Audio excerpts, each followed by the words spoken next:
Presented by AfterBuzz TV and hosted by Hall of Fame superstar Sean X-Pac Waltman, this is X-Pac 12360. And now your host, WWE Hall of Fame superstar Sean X-Pac Waltman. Welcome everybody to X-Pac 12360. We're back in our original studio. Yes. Classic. The brick room. Anyways, I don't know how y'all's weekend was, but I had a nice one. It was nice and calm. Yeah, I went to this really fancy hotel in Pasadena and did a spa day. Oh, nice. What kind of spa treatments did you get? Just a long deep tissue massage and a facial. Oh, nice. There you go. Do you like getting massages and that kind of stuff? Because I can't do it. Like, I don't like people touching me. Sure. So it calms you down. It actually works. Yeah, and it's difficult to find someone that lays it in enough. Like most people are afraid to get sued or afraid, to hurt somebody. Like they won't. And a lot of people just don't like to get the shit beat out of them when they're getting a massage. Right. But I mean that's where all the good healing stuff happens. Exactly. Yeah. Sometimes it's what you need. Yeah. It's I don't know if you've ever had one of those. So it's releases a lot of toxins. When you go in there and beat the shit out of those knots and all those different little areas in your, in there. Jesus Christ, I'm fucking rambling. No, it's good. No, this is interesting. I don't know, Ty, if you've ever gotten a elbows in massage, there. so I like knowing what goes on. Yeah, but a lot of toxins get released, so it can kind of make you really lightheaded and maybe a little bit, I'm not going to say ill, but you feel it. Oh, And wow. your body has to release that shit. So. Oh, wow. Yeah, it was nice. It's nice. I don't know, the last several years I haven't really done a lot of that kind of thing, like self-care and like taking care of your stuff yourself. Right. I don't know. It's important to do that, treat yourself well, especially when you're working hard and you're getting shit done and, taking time Yeah. to do that and just, it can, I don't know, all the stress and all this shit that we build, not even just like physically how our body feels, but how our brain feels, right? Like, so Right. just to get all that, go do that, man. It wasn't just like the main part wasn't even the physical, like it was just what it did to me mentally, and just the state of mind it put me in. Yeah. Are you able to kind of zone out a little bit and just nice? Yeah. And I've also been, because I get in my head a lot at night.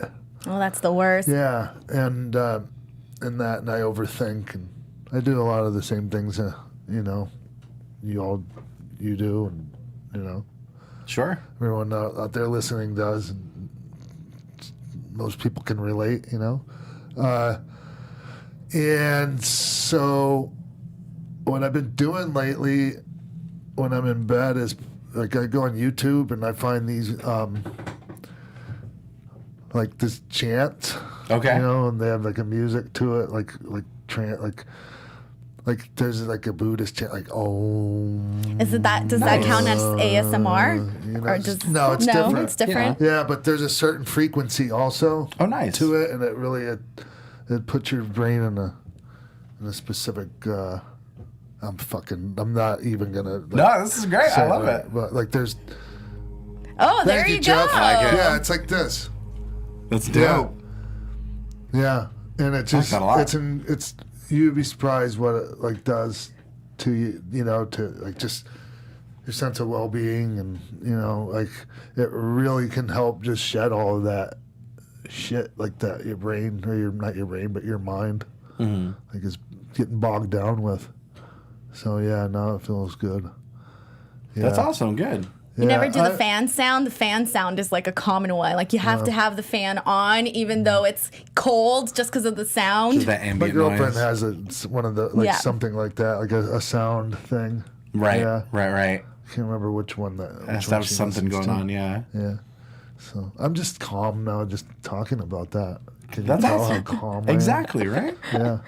Hope I'm not putting everyone to sleep out You there. could do those YouTube nighttime routine videos, like my nighttime routine. Those are very popular, so you can. I don't know. It's just an idea. I love it.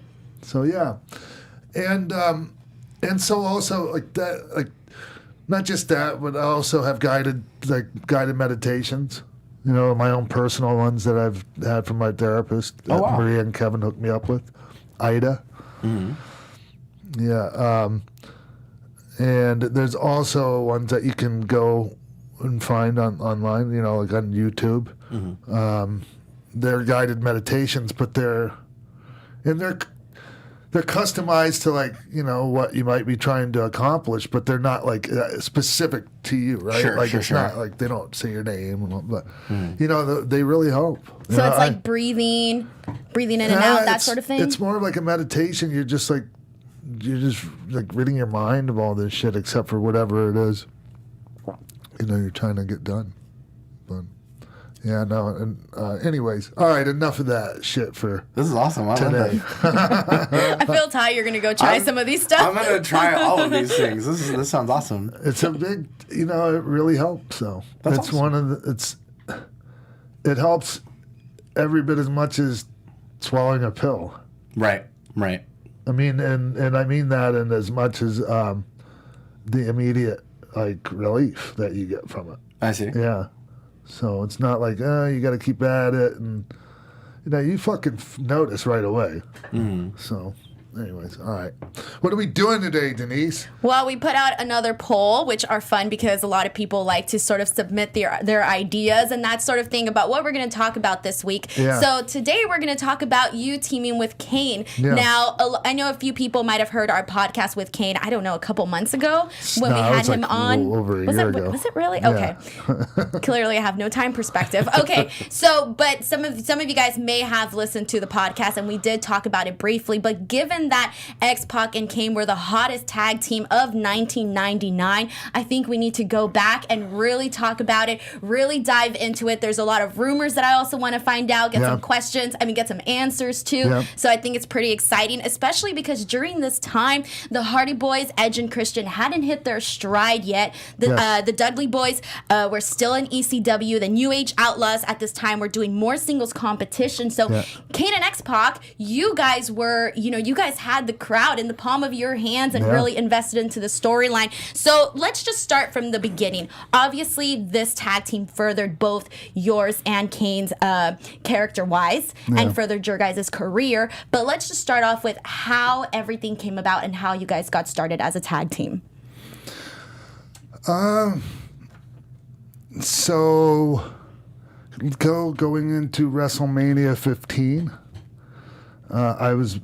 I had my feud with Shane McMahon, and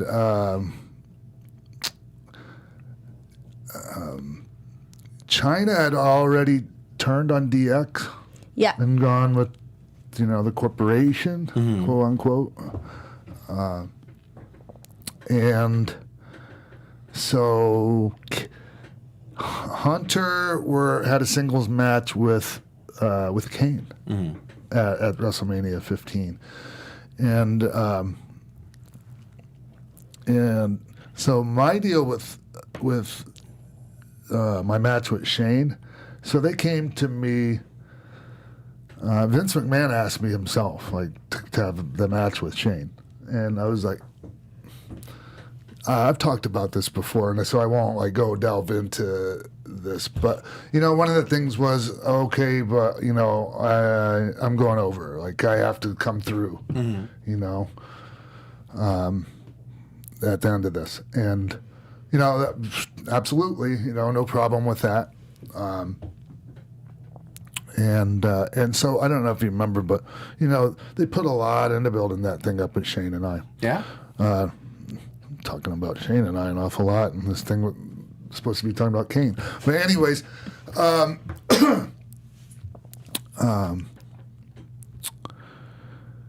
yeah. So I don't know. A couple months out, leading into Mania, Paul, as we travel together and all that, Paul, talked about how he was turning heel at Mania. And,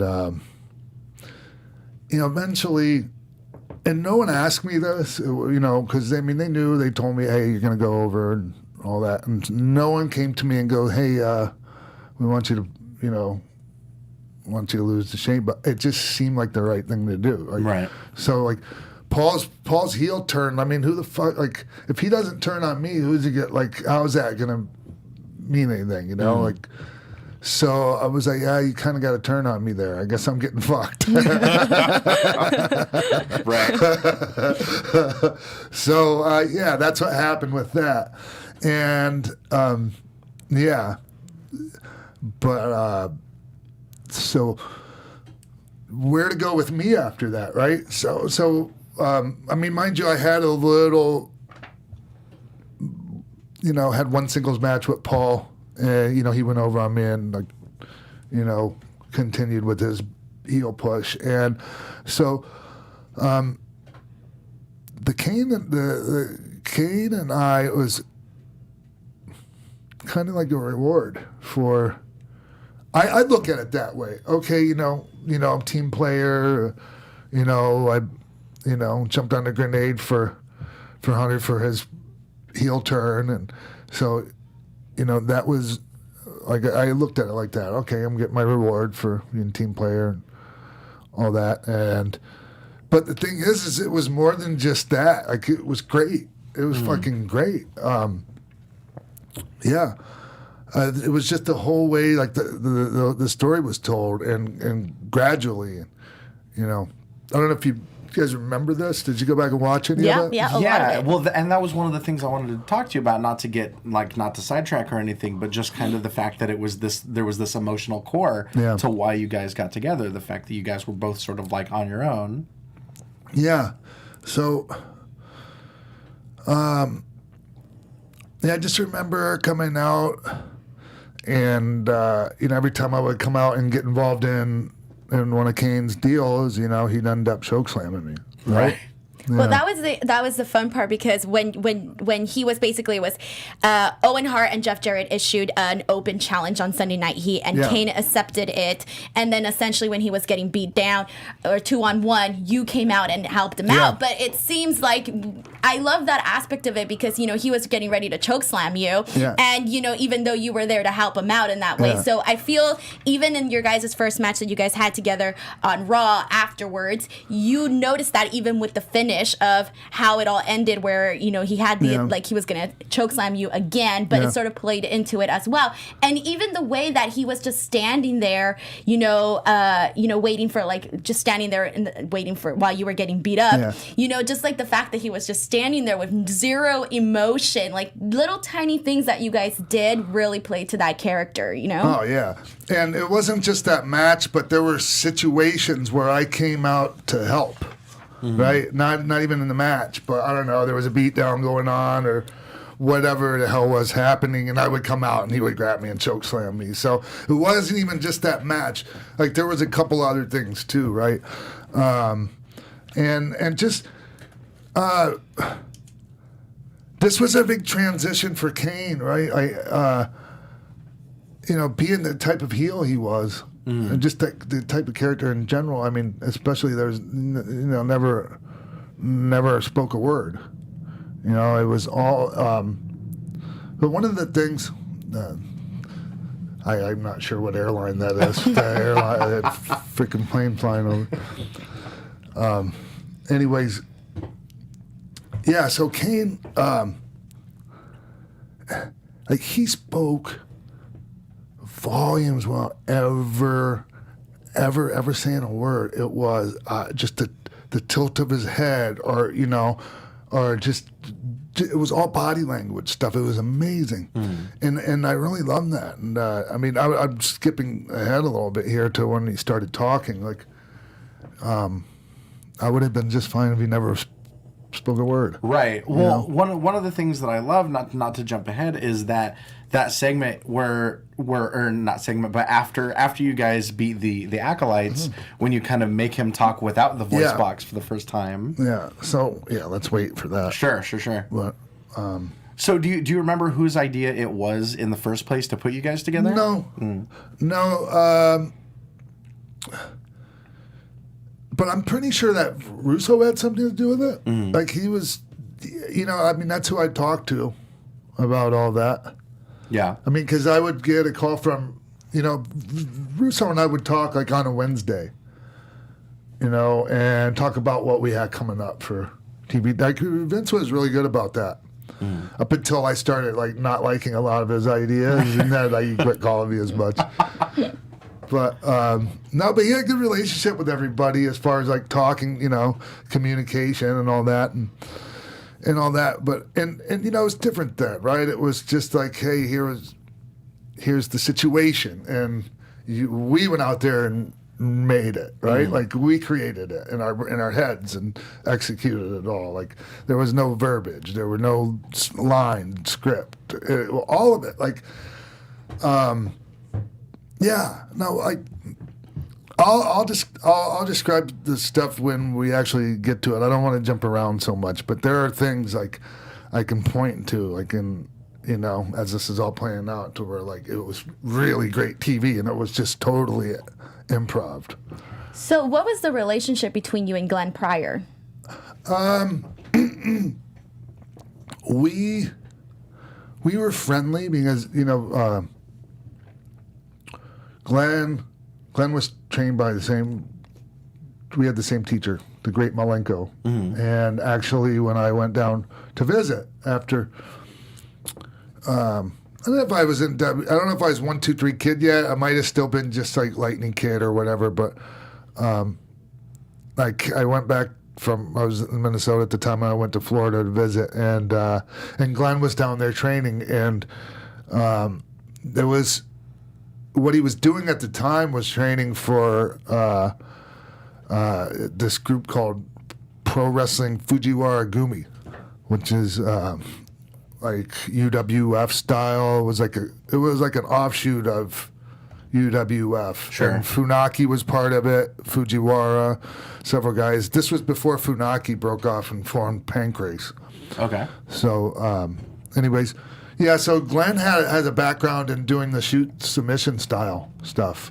Yeah, he went over there and did that a few times. So, he's a dangerous guy.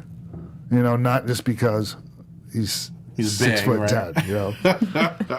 10, Interesting. I never knew that. Yeah. So, and we were connected that way, and that's really it. And just such a nice guy, Yeah, it's hard not to like him. So, and really, so while I'm sitting at home. After my neck surgery and everything, and we talk about the, getting fired from WCW. It's another story. But during that time is when I see them introduce the Kane character. I don't know if you've seen any of that, where he comes out during I think it was like during a Hell in a Cell match. Undertaker versus Shawn. Yeah, and that was like to me. That was the best.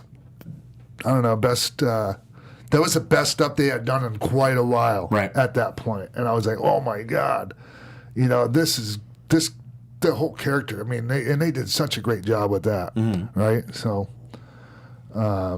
yeah, and that's not easy, right? Because like coming off like the fake Diesel thing, right? Not a lot of momentum going there, right? Yeah. And then before that, the Isaac Yankem. So, right. It's just a guy that went out there and they gave him something, and he did the best he could with whatever they gave him. And finally, they gave him something great, and he fucking hits it out of the park. So, yeah. So let's go ahead and jump. Okay, so actually, before we jump into that, was the plan always for you guys to go as long as you guys did, or was there, a plan for you guys to be more of a shorter term tag team, or was it until they saw the popularity that helped it extend? Yeah, I think that because they took the, they took the belt. Yeah, we'll get into that afterwards. Yeah. Yeah. Good question. I think I don't think they. I think they were just trying to come up with something, and we just did a great job with it, right? I mean, it was a good idea or whatever, but it was the way we executed it. That was the real fucking, magic behind that. It wasn't the writing. Right, Let's be honest.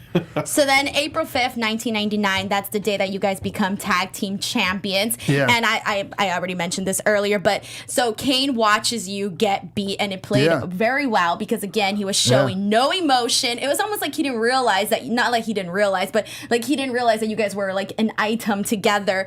And the crowd was begging for Kane because they were just watching you get beat. And then Kane was just like, okay. And then he eventually comes in. He acts like he's going to choke slam you. And then in the end, he slams you on top of Jeff Jarrett, looking like it was accidental on his portion, but ended up helping you guys get the win. So the finish for this was great. And I think it was one of the most creative finishes that I recall seeing just because it played so well with the character and the accidental way that it happened. And the crowd popped huge for this. It was insane. So with this... how did you feel knowing you guys were going to get the tag team titles? And did you already knew this going in? I mean, we knew it going into the match. No, but like prior, like when the idea was first pitched, I mean. I don't know. I honestly don't remember any big sit down and, hey, okay, so, after WrestleMania, here, this is what we have for you. Like, there might have been that, but it doesn't stick out in my mind. As something I remember. I just, obviously we had 2 runs with the title, so, I mean, it was working. So hey, why did we veer off course on that, right? Right. So, I don't know. And then you also had the post-match interview where it was just you by yourself with the belt, and you're like, I don't know where Kane's at. Yeah. And one thing that sticks out in my mind about that match and that finish was when I got back. My finish, by the way. I'll take credit for that. Austin came up to me and really put it over huge because... he said, man, that was such a feel-good finish because, everything's going great. And then, oh, shit, he grabs me and goozles me again. And, so it just caught everybody off guard, right? Oh, not this again. Oh, shit, right? So, yeah. It goes back to what I was saying about anytime you can, catch people off guard or fool them or trick that in a good way, those are the really cool things in wrestling to me. Sure. So I just remember Austin really liking that. And I don't specifically remember the promo afterwards. Oh, you were just basically saying, I don't know where Kane's at, this and that. It was really quick, but it was just funny because I like that in the end you guys didn't do the, okay, we're celebrating, and he's, just standing there, but it made more sense that, he's off, he's mysterious, he's doing whatever Kane would be doing on his own, So I thought that was a unique touch. So now after this, you guys defended the titles against various teams, including your rematch with Jeff Jarrett and Owen Hart, Triple H and The Rock, the New Age Outlaws, Edge and Gangrel. But with this, while this was all going on, parties. While this was all going on too, Triple H, was with the corporation. Yeah. Billy was in the middle of his King of the Ring push, and so DX sort of faded into the background. So with this, when was it decided that you guys would be steering away from DX? And did you feel like any sort of, how did you feel when you became successful with Kane and essentially on your own without DX? I don't remember thinking, I don't remember thinking about it like that. I just remember, okay, this is going great, and I still felt like we were in DX. I still had the music, and, I came on, did the entrance, and I don't know. And also, I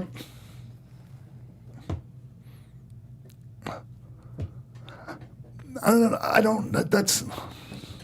It shouldn't be that hard of a question, Denise. Sorry. No, it's No, but no, I'm it's just a good, wondering it's a because good, you know easy question. you obviously when you were in WCW, you were with Yeah. NWO, and then afterwards, you came into WWE, and we talked about this last week where you came in and you said you obviously you had that hype with coming off of that and going into DX, and now you're part of this DX faction. Okay, and now you're separating from that, and now we're seeing more of It's kind of just he and I on our own, and right, exactly. So yeah, but I felt fine with it. It was great. We were having a nice run, and I enjoyed the matches we were having, and it was, and I just really loved.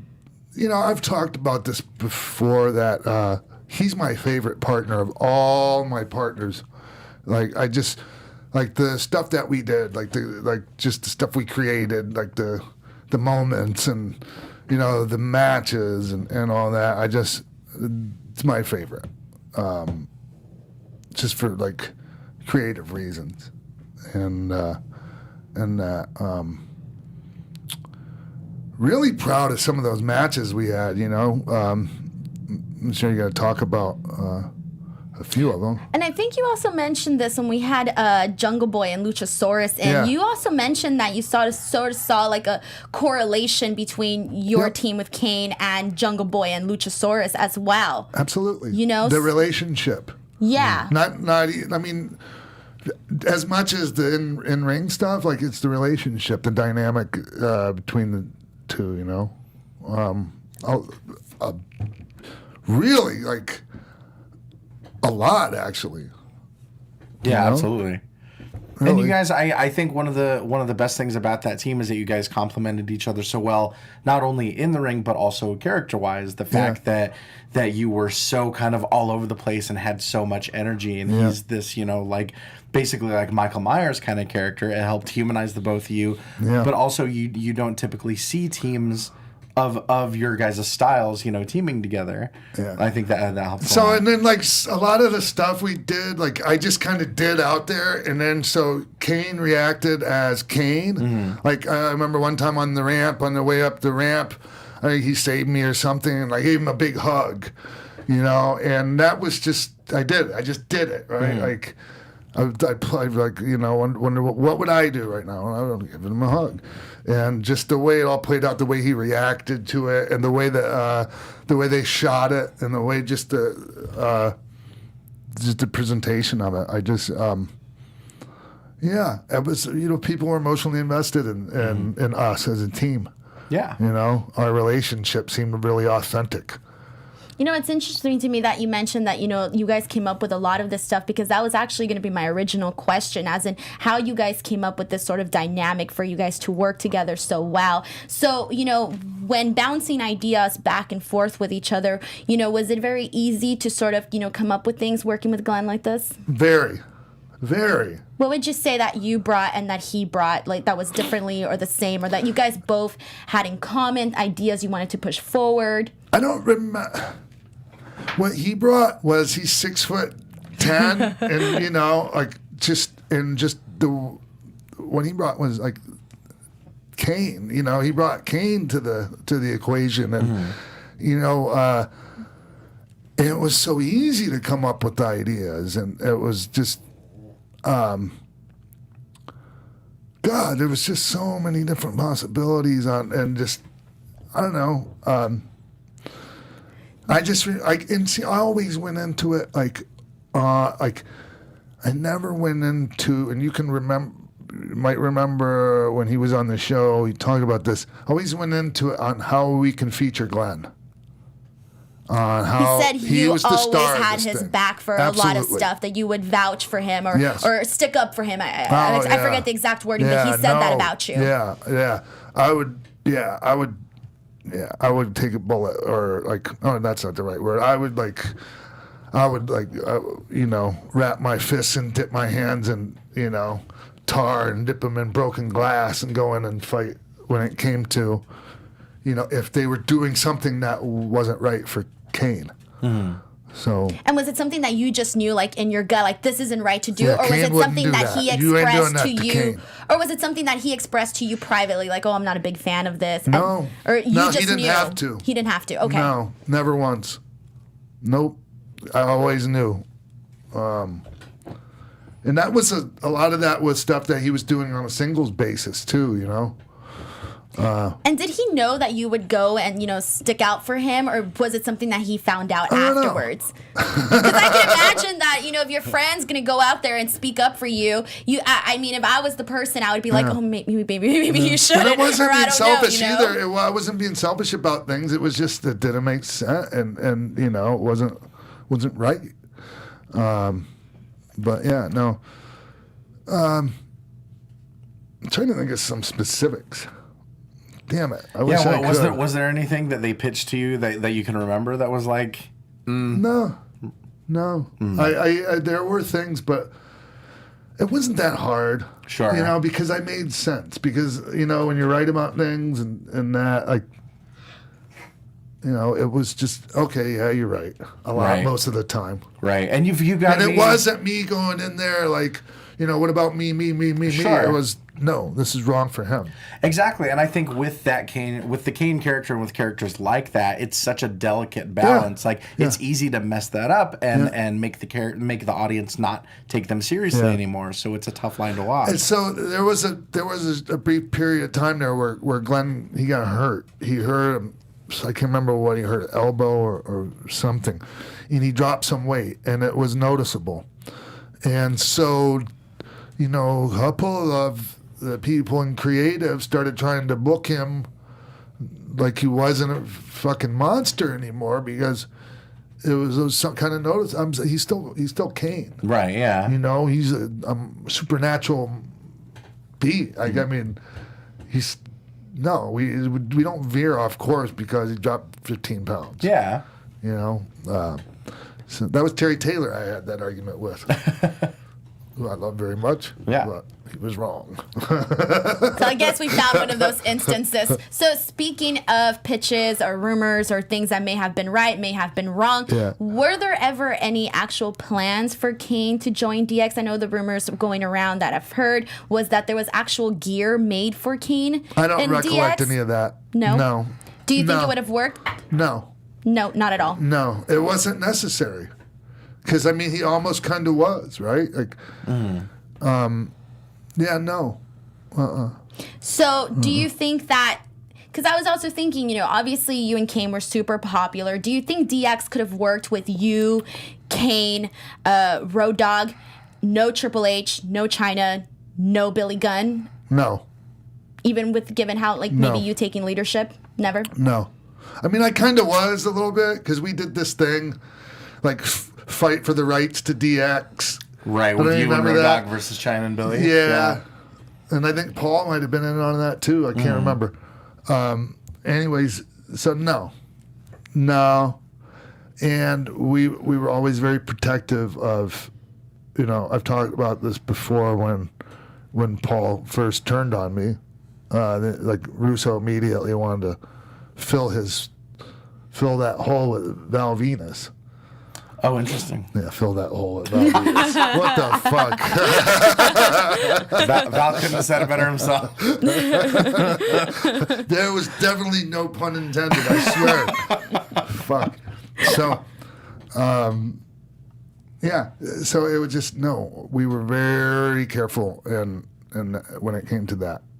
We weren't going to, it was enough of the changing around when Sean left, went on the shelf, and we added myself and Billy and Brian. Okay, that was. You don't want 3 or 4 different fucking versions of a band. You don't want the Horsemen. Right. Because I think there was a lot of Horsemen. There was, I think I counted the other day. I think there were 16 of the 4 horsemen. Yeah, there was. Exactly. I read something. 16 4 horsemen. What? So, okay, let's talk about your first title drop then. So you guys lost the titles against the Acolytes. Yeah. You guys still remained a team, though, Yes. which is surprising because, so many times where two guys are thrown together nowadays, the second they lose, you might just see them drift apart, but you guys didn't. We were a popular act, and also we were making a fuckload of money for them merchandise-wise. Oh, nice. Yeah. I saw a list. It was like 2,000 actually. By the time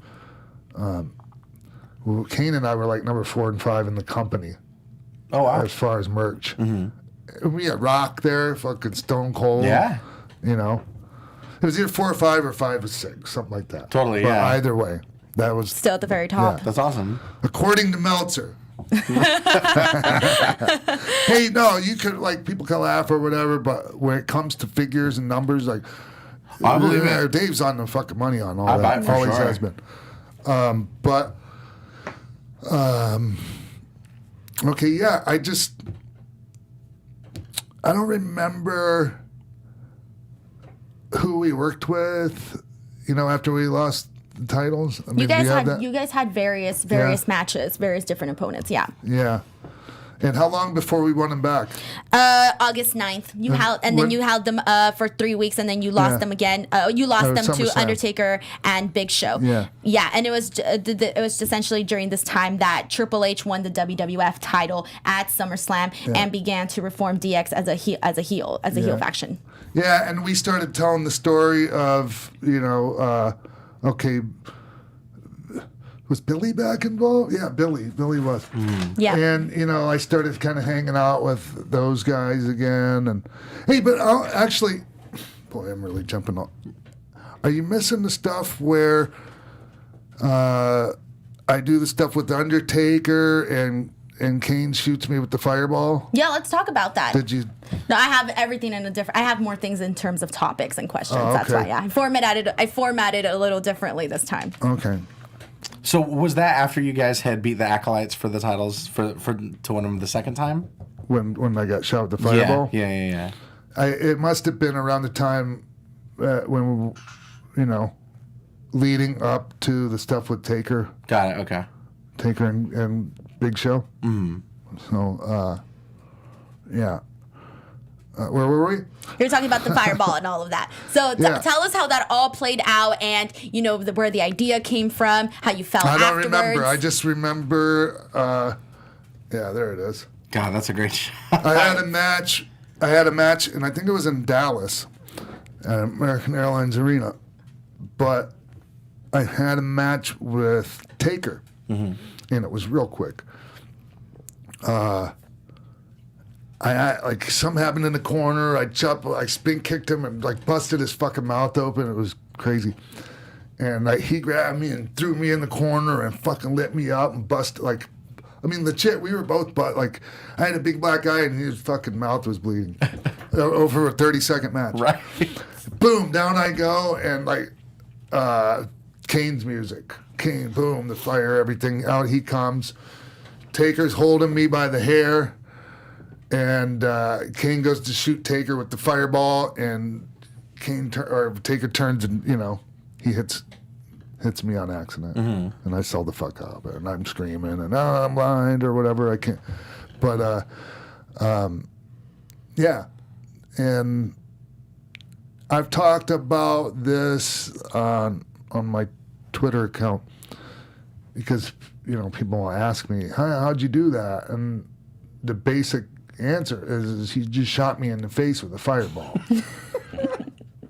I had a little bit of flame retardant gel in my hair. Okay. But over the face, kind of like a sunscreen. Sure. Almost, but that's still the fireball hitting Were you in the face. you worried that this may go wrong? No, it's in the back of your mind. It might, but it's you can't be worried about that kind of thing because then shit will get fucked up. You will get hurt. Right. So you just deal with those things, if they happen. So you weren't thinking twice about it? Because No. imagine this is fire coming to your Yeah. face. Your face is everything. Yeah, there's a reason we're doing it, and we're doing it to make money, and we're doing it for this, this television segment. We're trying to make good TV, and I was more like, it was more important for me to make good TV and be involved in making, stuff, memorable moments. Yeah, totally. You know? And something like this, you never forget something like that. Yeah. So, it's weird. Like, it's different now, right? Right. I mean, not as much of that happened. I mean, because that's kind of like, they kind of shy away from getting real heat these days. Mm-hmm. I think they're going to start going back to it because, I mean, not changing the subject, but if you watch what Brock did to Ray last night, that's real heat. Sure. That's real heat that they've shied away from. Well, and I think, and not to go even further off topic, but I think what they're doing with Bray Wyatt, with The Fiend, is reminiscent of what they were doing with Kane around 97, 98, 99. And protecting that character, not wanting to go anywhere wrong with it, that sort of thing. Yeah.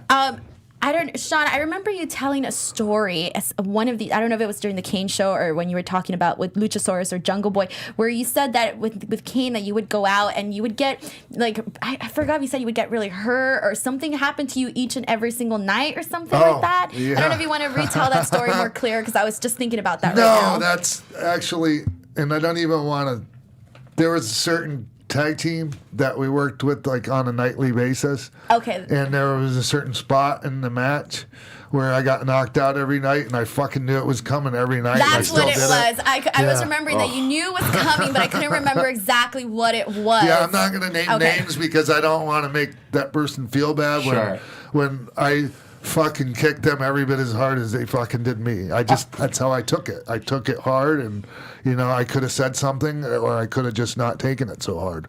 Right. But it was just like, oh God, here it goes. It's the part where I get knocked out again. Jesus. Fucking every night. God damn. So how did you feel when Kane spoke, and when the idea came about that it was going to happen? I don't know. It was just part of the thing, and okay, that's what they want us to do, and so okay, how are we going to do it? And we didn't rehearse it. We just okay, this is what we're going to do.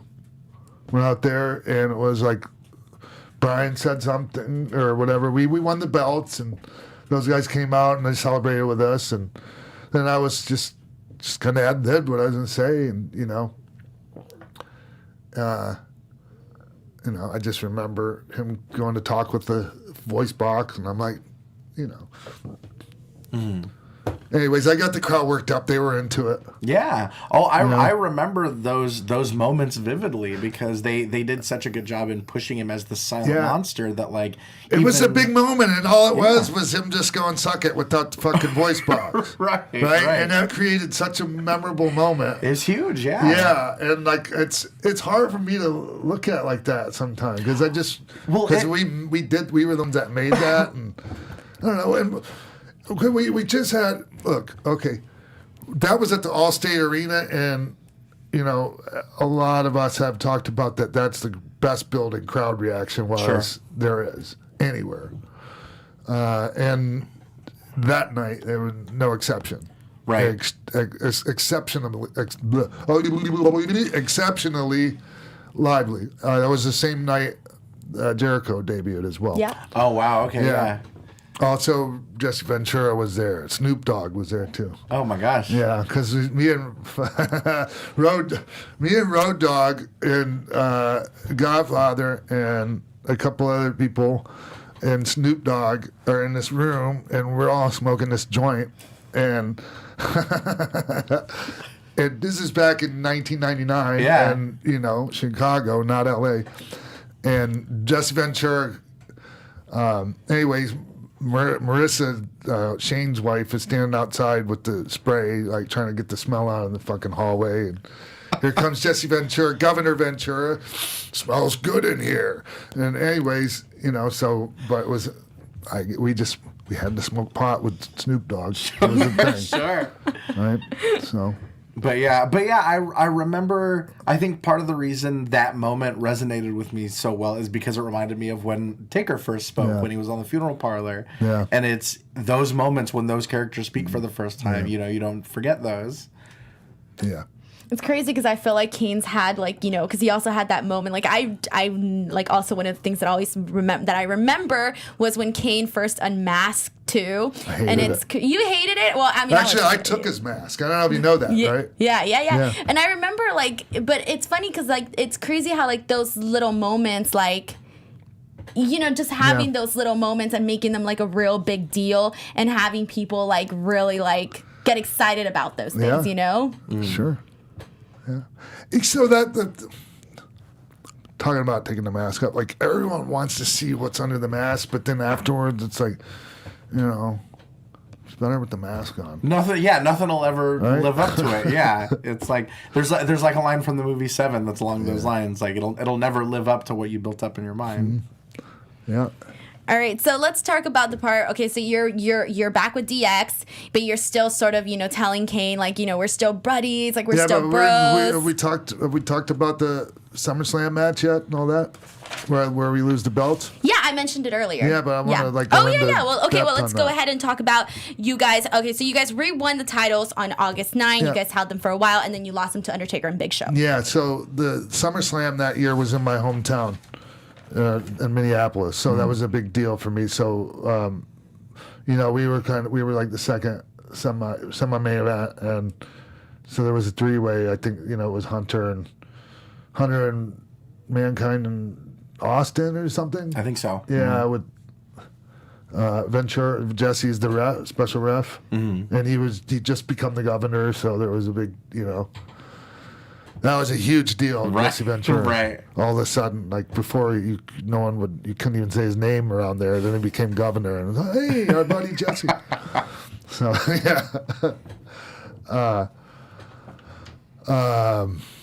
it was So I really enjoyed the build up for that match. You know, because we were featured, you know, strongly on TV and worked good with those guys. I really liked working with Taker, and I really liked working with Show too. There's a point, and oh my God, Taker got so fucking mad at Show. Like Show did this thing. I'm laying on my back, and he kind of like stepped on me, but he was trying not to hurt me. So it really, really looked like he was trying not to hurt me, and fucking Taker just ripped him a new one. What the fuck was that? I mean, you could like audibly hear him go, "What the fuck was that?" Oh, he was mad. And then I'm like, don't get like he's gonna fucking like overcompensate next time and put me through the fucking mat, right? So, and we did like it was a fun match. And we did a neat finish where Show gives me the choke slam. Everyone thinks that's it. And then, you know, Show covers me with his foot on my chest, and I kick out. The place goes, wow, you know, they fucking pop huge. And then Taker just comes in, gets mad at Show. And there was like, it was part of the storyline, but part real at the same time. Right. Because there were some browbeating going on when it came to Show at the time. Oh, interesting. Yeah. Yeah, because that storyline of Taker mentoring him was kind of a shoot, too. Oh. Yeah. Yeah. So, yeah. Anyways, I remember boo-boo facing. Boo-boo facing means pouting because we were losing the titles in my hometown. Right. I remember going, can we do something, you know? Yeah, I'm a little embarrassed by that. I mean, it wasn't a big deal. It wasn't like, you know, I didn't walk around pouting all day. Sure. But I was kind of like, I mean, you should have known. For one thing, I mean, you know, babyfaces never win in their own hometown. I was going to say, nowadays, that's like, they never do. So, yeah. But yeah, so anyways, after that, not long after that, we started planting the seed for the big turn. Yeah. Okay. So, you know, all right. So you essentially, okay, so you're back with DX and, you know, you're still sort of, you know, playing it off with Kane that, you know, you guys are still buddies. We're still, you know, we're still bros and all of that stuff. And he's, you know, feeling reassured. But then you turn on him. Yeah. So I thought the stuff like the the segments where I'm telling him there's nothing to worry about, I thought those were really good. Yeah, they right were. away. They were. You know, they didn't come up because there was no scripted lines. It was just say something about and so it was all just our words, my words, you know. I think it kind of felt relatable because, you know, we all been, you know, in the schoolyard with our friends and, you know, we think someone's our friend and they have our back, but then they get with the cool kids and they forget about you. And I was thinking about that. I was like, that is so sad. And I think that really resonates with people in terms of feeling that with Kane because, you know, they can probably relate to, you know, the bullied days in school and stuff like that. And I can't remember at what point he picked up, he got in a relationship with Tori. Right. On screen, you know, relationship. But somewhere along the lines, she became his girlfriend. Right? And so, yeah, so what was the situation? I mean, he had a match, and that's when I came out and turned on him and did the X-Pac Toy Christmas Story thing. How? Did you see it? Yeah, but how did you? Because it was pretty. Like watching that, like you can't help but to think, man, that is so messed up. Yeah. You know. And I remember we talked about this when Kane was still mad, when you know Kane that? was on. Yeah, I think you mentioned that on there, and it was kind of like, well, I think you said that people were asking like, why'd you do it? Why'd you do it? Because you can't help it, but you know, because you put yourself in this mind where like Kane, you know, he's a monster. He's a guy with the mask. No girl's gonna date him, and then he finally gets his girlfriend, and you know, it's this big hoorah, and then you know, his ex-buddy goes ahead and just takes him from her. From him, excuse me. So tell us about how that whole thing played out in terms of like the idea, how you felt about it, how he felt about it, all of that. I wish I could. I wish I knew. Like I wish I had like a vivid memory of like how this was all laid out. I just remember it all kind of unfolding.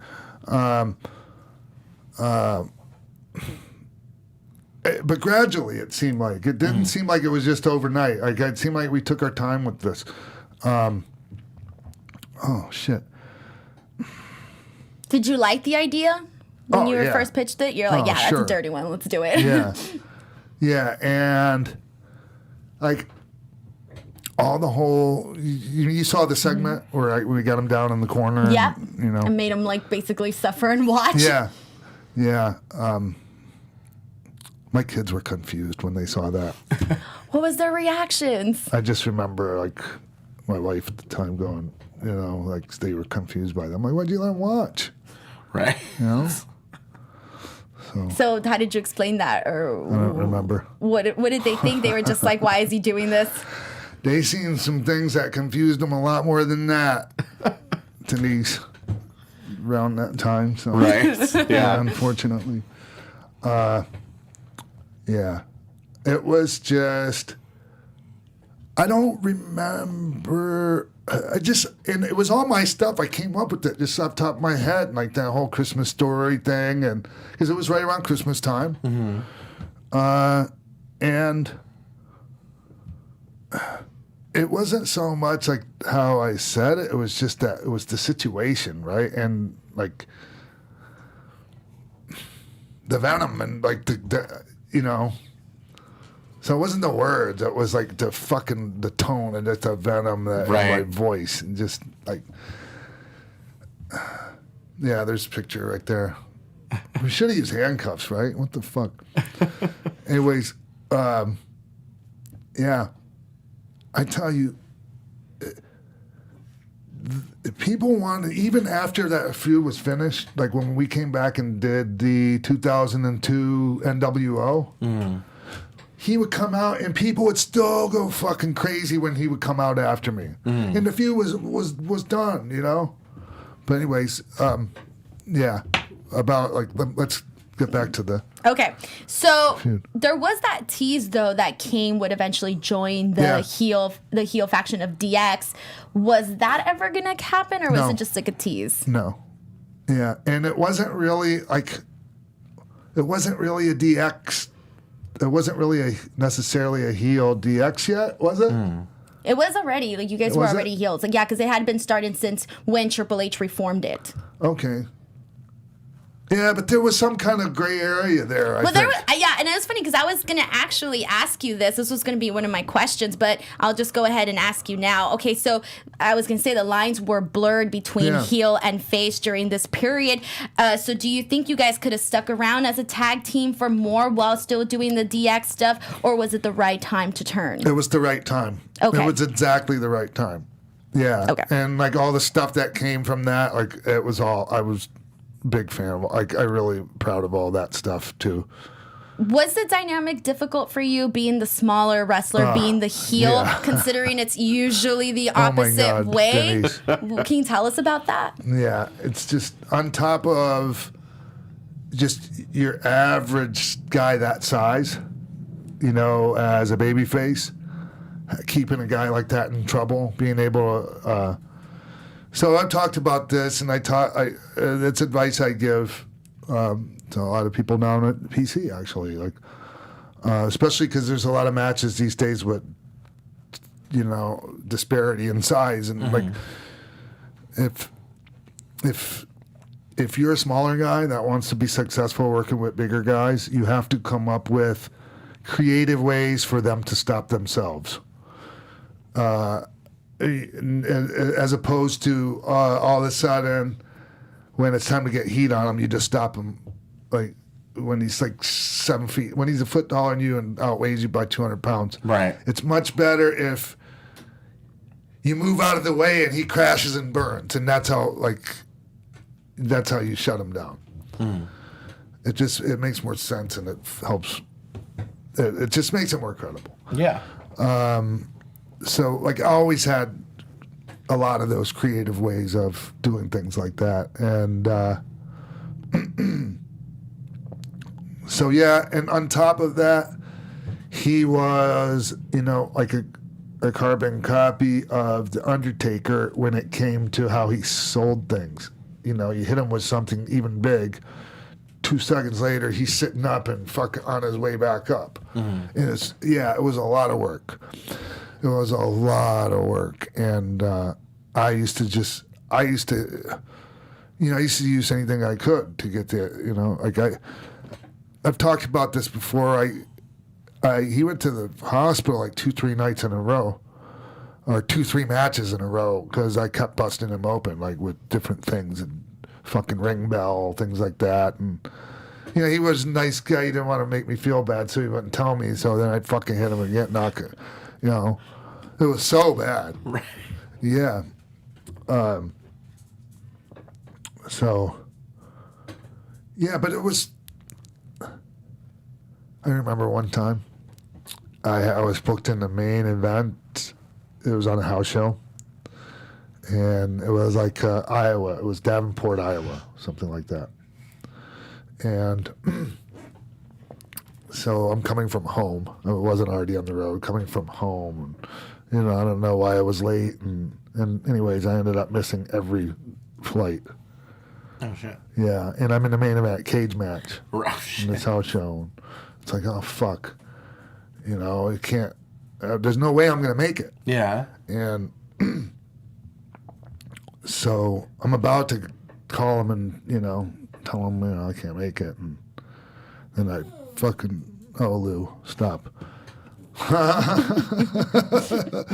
That's Lula, everybody. She's interrupting me. Let's see, where was I? Yeah. Thanks for interrupting, Lou. You're about to call him and say you couldn't make it. Yeah, and then so what I ended up doing was calling him and saying I'm going to be late. And I drove to something called a signature terminal, and I rented my own plane. Oh, shit. Yeah, I didn't fly it myself. Right, but, you know, chartered my own flight, and I made it. I got off the plane. I got in the taxi. I fucking changed into my gear in the taxi, and legit, I'm not making this part up. Like, as soon as I got there, my music was playing. Oh, my God. No. Yeah. Did you even have like a moment to like put yourself like, okay, I got to go on now, you know, turn yourself on? They had already like, you know, kind stretched of it out, stalled enough, yeah. So my my payoff was about half half the cost of the flight. Jesus. And I tell this story, I just said, hey, that's my bad. I fucking, I missed the flights, but they were, Jim Ross was impressed with, I wasn't about to give up on getting there, and no matter what, I was going to get there, even if it cost me way more than I made that night. Well, yeah, because how many people would think, well, let me get my own plane? Right. Most people wouldn't. Yeah, exactly. Yeah, but when you're counted on to be, in main events and that, you have to do whatever. And anyway, so Jim Ross sent me the money. Oh, that's nice. They paid. That's cool. Yeah, it was double what I made that night. It was like I had the flight cost like $3,500. I think my payoff. It was a smaller town, so that night my payoff was like $1,700 or $1,600, which is that's a low payoff, but it was a really small show. It was like a B or C town. So, anyways, boy, I really fucking took a lot of time to tell that story. That was awesome. That was interesting. Rented my own plane. What? Okay, so we were talking about basically you basically sort of finding ways to really get over as a heel, being the smaller guy, and that sort of thing. So now Armageddon 1999. You guys have your match against one another. Yeah. How did that go? Is this the cage match? Yeah, the Armageddon match. Yeah, it was great. The cage match, right? We're talking about? Right. Yeah. We did some stuff, and Tori was involved in the finish, and or just in the match, and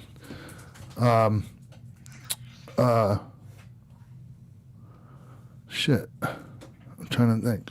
Anyway, so I had stipulations on the cage match because in WWE, there's been a couple of different ways they've done cage matches there, and we used to have that big blue metal cage that fucking hurt. Like if you just barely ran into it, it would kill you. And anyways, it just wasn't a very good. Oh my God, Lou, sorry. She's ready to go. Jesus She's Christ. like, I'm out. Oh. Anyways, where was I? I'm talking about they used to have the old blue cage. Okay, so anyways, different rules for the cage matches. There used to be, so it was a way for you to get out of a match without having to do a job. Sure. Like could blow a feud off, right? So, sorry everybody, I had to let Lou out. Oh my God. So you're talking about the rules of the cage match and how you can kind of get around not doing a job. Yeah, that was why they did cage matches like that, where you didn't get pinned, right? Right. So, but we combined the two for this. I combined the stipulation was Kane, he had to pin me. Mm-hmm. That's the only way he could win the cage match. But I could also win by escaping the cage and my feet touching the ground. Got it. Okay. Yeah. So that way we did some really cool false finishes to where I'm climbing out over the top and Kane climbs out the door and meets me as I'm climbing down, and I land on his shoulders and he grabs me and he brings me back to the door and throws me back in. Interesting. Okay. Yeah. That's really cool. Yeah. And they did a pretty good job of explaining the rules during the match. Mm-hmm. And we did some watching. Yeah, I hit him with I hit him with my finish in the chair and different things. I just remember. Oh yeah, I handcuffed him. Yeah, I handcuffed him. He broke the handcuffs, I think. So. When you're rewatching your stuff, can you remember what's going through your mind? Like right now, watching what you're doing here, can you recall what you're thinking at the moment? I'm killing him with this chair. Oh my God, this is so bad, you guys. Yeah, I don't even want to ask him how these chair shots felt. Right, goddamn. They were so bad. But yeah, so. Anyways, where was I? Yeah, he gave me eventually, when he threw me back in, he climbed to the top of the cage, and he gave me instead of off the top rope, he gave me the big flying clothesline, his signature clothesline, Sure. off the top of the cage, and then hits me with the tombstone. And I thought it was perfect. Yeah, absolutely. Yeah. That's awesome. Oh wow! I hadn't turned on. Get Tori the X Factor. Oh, I hadn't stole her from him yet. Interesting. Okay. So, oh shit. So this is where I'm a little confused. When my memory is when I turned on him. That's when I took her. But actually, I turned on him, and then you guys had a little bit of a program feud, and then he got the girlfriend, and then I took the. Oh my God. Got it. Sorry, everybody. Sorry, everybody. All right. Okay. Yeah. Oh my God, I can't believe I remembered that wrong after being concussed 1,000 times in my life. So yeah. All right. So, how, in terms of your singles feud, do you like how everything played out, or do you wish you guys would have had that singles match head to head WrestleMania, both of you, instead of having it be a tag team? It went. We didn't have the blow off I wanted. I would have liked. Sure. But we got a lot out of it. Like by the time it had drug on a little bit too long, and I did want to have this big blow off match with him at Mania. Right. And they wanted me to work with Jericho. I see. And I wanted to have this big like exploding fire like. Japanese death match fire, Sure. explosions. Like, my vision was this kind of a match where he beats me and because it was the fire theme, right? Exactly. And by that time, you guys had already used fireballs. Yeah. You guys had already done a cage. Where do you go from there except for a big kind of gimmick blow off? Yeah. So, wish that could have happened, and it didn't. But still. Yeah, it was. I look at this and I'm proud of that whole thing. Yeah, it's to have a meaningful, successful, feud like that with, somebody my size, the Kane, the character like Kane. Sure. Right. Pretty proud of it. Yeah. That's awesome. Yeah, it was a great story all the way, being and it was built in, like, even after I was gone for a while and came back, and they brought the NWO in, and, then when I came back and, cracked Hogan over the head with the chair, we became, the NWO for a little bit.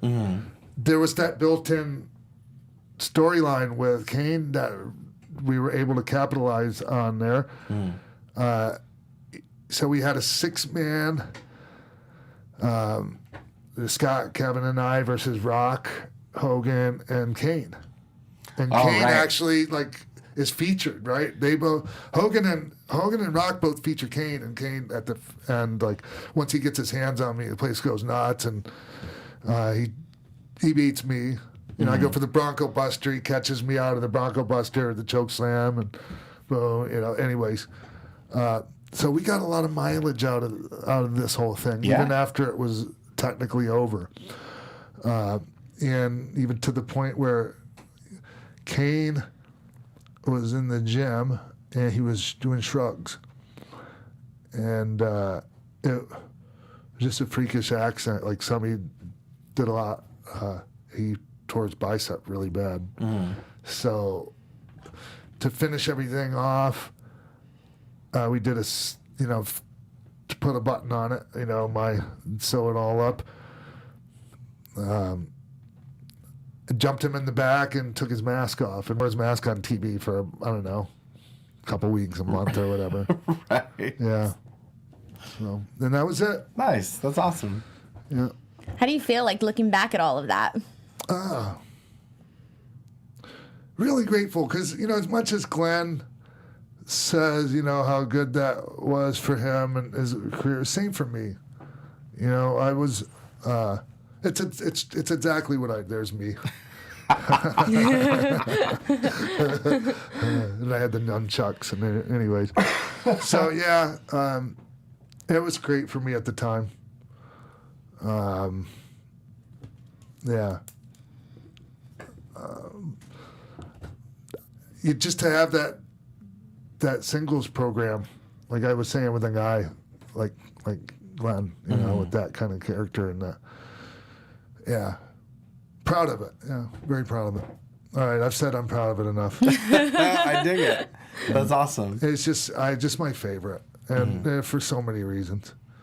I think we got like Pro Wrestling Illustrated Tag Team of the Year or something. Oh, there you go. Yeah, maybe 2 years in a row. Even. Nice. I don't know. All right, cool. That's a cool story. Yeah, I like it. All right, what else? That's about it that we have right now. Yeah. Let's do it. Yeah, well, I appreciate everybody tuning in for that. Yeah, everyone tune in, everyone voting, everyone that's sending out ideas for topics. It helps us a lot for sure. And I suggest going back and rewatching the Kane episode. I'm going to repost that on Twitter so that people can kind of go back, and I think it would be a nice one to watch along with this one here, so we get his perspective as well. I'm a little disturbed that I was like my memory failed me on like the Tory stuff, and you know that. Anyways, yeah. All right. That's fine. We got it covered. All right, guys, don't forget to subscribe, youtube.com/X-Pac, X-Pac12360 show, Twitter, Instagram. Make sure to check us out there as well. All right, everyone. We'll see you right here next week. Did you already give yours? Ty Matthews, PMA, Yeah. Twitter, Instagram, all that stuff. You guys already know mine. I'll see you next week. Bye. From executive producers Maria Menounos, Keven Undergaro, Sean Waltman, and the entire X-Pac 12360 staff, thank you for tuning in to X-Pac 12360.